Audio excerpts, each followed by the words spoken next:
and the government will be on his shoulders, and he will be called Wonderful Counselor, Mighty God, Everlasting Father, Prince of Peace.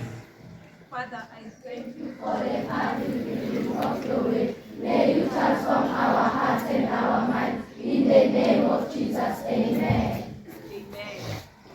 You know, Jesus Christ has his names that plays a significant role in our lives. Moreover, he is called the Prince of Peace. You know, God wants us to have peace. God saw that, yes, all people have everything.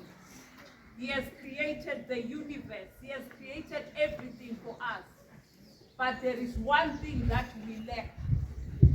He saw that we lacked peace. We have no peace in the land. And without peace, we cannot survive. Because we can have everything in this world. You can have money that you can be able to do anything. But if you don't have peace in your heart, if you don't have peace in your soul, then you cannot survive. Do you understand what I'm saying? You cannot have rest in your life. That is why you find many people who have killed themselves, but they had everything. And you wonder why they have killed themselves. Because there is something that has been stolen from them. The devil steals our peace because he knows that when we don't have peace, we have nothing. And the peace is acquired from Jesus Christ. Do you understand? That is why the word says, a son has been born for us. A son has been given. God gave Jesus to us. Do you understand? That is why nobody hlabelela nithi yawa lembewu. Kukhulunywa ngoJesu Kristu owayevele ekhona kwaseqaleni. Yingakho noma ebekhuluma noNkulunkulu Baba esezobuyela ekhaya ezulwini athi Baba ngikhazimulise ngale nkazimulo wawuvele ungikhazimulise ngayo kwaseqaleni. That is why the word says he is the everlasting Father. Ngoba ukuphila okungunaphakade uJesu wayevele ekhona kwaseqaleni ukhona namanje, and there is no end of him. Uzobe khona nangesikhathi esizayo. Do you understand? Mawufundiswe kuJohn chapter 1 lithi in the beginning there was the word, and the word was God, and the word was with God. Do you understand? And in him there is life. And in that life there is light. Do you understand? Jesus Christ is everything to us. Everything that we need so that we might have peace in our lives. Do you understand? Yes. I remember abantwana baka Israel. uNkulunkulu lesizwe lesazikhethela sona engihlale ngikhuluma ngaso uyakhumbula ngithi. There was a time benganiki uNkulunkulu ukuthula. Yazi masingabantwana bakaNkulunkulu, God expects us ukuthi simnikeze ukuthula ngokuthi siyenze intando yakhe. Kodwa azange baze bakwazi ukumnikeza ukuthula uNkulunkulu. And yet God wanted them to have peace, but they disobeyed God. Kanjalo akuzange kube nokuthula enhlizweni kaNkulunkulu. Makunganakuthula enhlizweni kaNkulunkulu, then God said, I will punish them. Ngizobayisa endaweni lapho khona bangeke baze bakwazi ukuthola ukuthula ukuze bezwe ukuthi ukungabi nokuthula kuyinto enjani. Wabayisa endaweni ekuthiwa iBabylon, bathunjwa bayohlala lapho. Mabehlala lapho bakhonza izinto, bekufanele bakhonza izinto abangazikhonzi. Bekubuhlungu kubo ukuthi baphila impilo abangayijwayelanga, abasekho in the presence of God. Ngoba uNkulunkulu wazikhipha kubo wathi ngizabanikela endaweni ekungeyona yabo. Do you understand what I'm saying? Manje sebengasenako ukuthula kuleyo ndawo. ngoba kufanele baphiliswe impilo abangayijwayelanga, impilo engekho mnandi. Bakhala kuNkulunkulu bathi, Nkosi, sicela usisiza, sinako ukuthula kule ndawo, sikhiphe. Wathi uNkulunkulu, hlalani lapho niqede 70 years kuleyo ndawo leyo engenako ukuthula. Yazi uNkulunkulu wathini? Wathi kubo, nina khulekelani ukuthula kwaleyo ndawo, then nani nizoba nokuthula. Do you understand? There is no peace in the land, and the word says we must have peace amongst ourselves. We must have one mind, one peace, live in peace. Yabona makungena ukuthula endaweni, ngokujabula kubi khona. If ningakwazi ukuthi eklasini eli-1 niphilisane ngokuthula, ukujabula ngeke kube khona. And uma wena ungakwazi ukunikeza omunye umuntu ukuthula, kanjalo kusho ukuthi wena utshontsha ukuthula komunye umuntu. Do you understand? So this morning we are going to pray for peace in the school. Not only in our school, but every school. Every day. Do you understand? We are going to pray for peace from the four corners of the earth. Ukuthi kube nokuthula ezweni ngokuthi uNkulunkulu kuze sibe nokuthula, sizokhulekela ukuthula. Uthi khulekela ukuthula kuleyo ndawo. Sikhulekele nalabo basemajele ngoba nabo banakuthula. Do you understand? Ene bafakwa ejele ngoba bangayenzi ukuthi abantu babe nokuthula emhlabeni. Bafakwa ejele ukuthi bayofunda ukuthi ukuthula kumele babe nako, ukuthi babephuma babe abantu abarayi. But manje futhi mabefika bafike bahlukumezane bodwa futhi.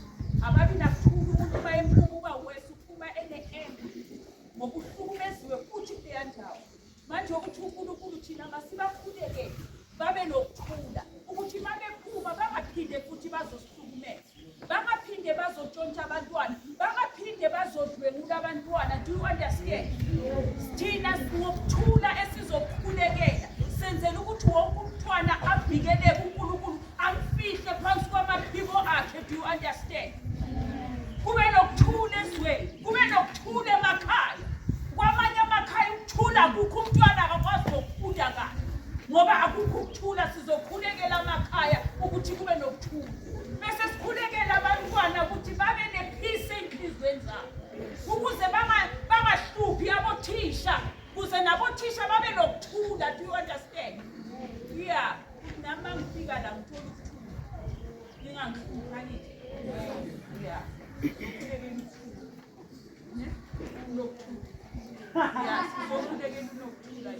Asivalela bethu.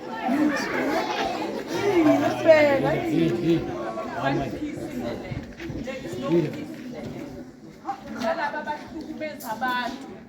Thina sithi siplane okuhle, sikhuleka sithi sisokuhle. Kunabantu abaplane okubi nasebusuku, baplane okubi for ukuthi bazohlukumeza abantu, batshontsha abantu, benze zonke izinto ezimbi. Do you understand? Manje thina sizobakhulekela labo bantu.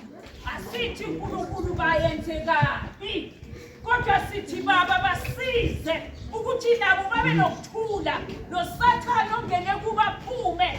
Do you understand? Bakwazi ukuba nokuthula. Sivalela bele.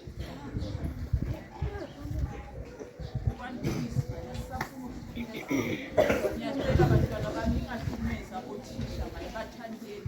Abantu abanithanda kangaka, yazi badela amakhaya wabo, badela yonke into yabo ukuthi azohlala nawe uthisha ama-hours angaka ukuthi wena ikusasa lakho libe lihle. Kodwa wena wenzani? Wenzani? Valana amehlo bantwana bami. Valana amehlo. Ufuna ukuthi uvala amehlo enzekani? Hlonipha uthisha. You understand? Hlonipha, uvala amehlo uzokuzwa kahle. Hlonipha uthisha odela konke okungokwayo. Uthisha yena uyiqedile indima yakhe. Wenzela wena ukuba la. You understand? Manje appreciate and acknowledge that. Yabona mawungake nje usihluphe. Ngiyazi one morning nje uko uye kuthisha. Uthi thisha, thank you for it. Thank you for your time. Uyazi ukuthi abothisha balali. beprepare ubusuku bonke ukuthi bazofundisa. Bamakha ubusuku bonke ukuthi wena babheke ukuthi usahamba kahle ukuze bacorrecte lapho okungahambi kahle khona. Abakuthola ukuthoka. Uke uye nje kuthisha usikhupha uyiwazi. Anganakanga uthisha uke uye uthisha. Thank you. Uzobona ukuthi uNkulunkulu uzokwenzelana. Safuna nje ufakazi kothisha ngeke uthisha fakaza athi yazi umntwana othile uzile yiwazi yabo. uNkulunkulu uyabathanda abantwana abakhongayo. Uyababusisa ikusasa labo libalile. Do you understand? Asibalina besikolo. Sicele nokuthula esikoleni abo.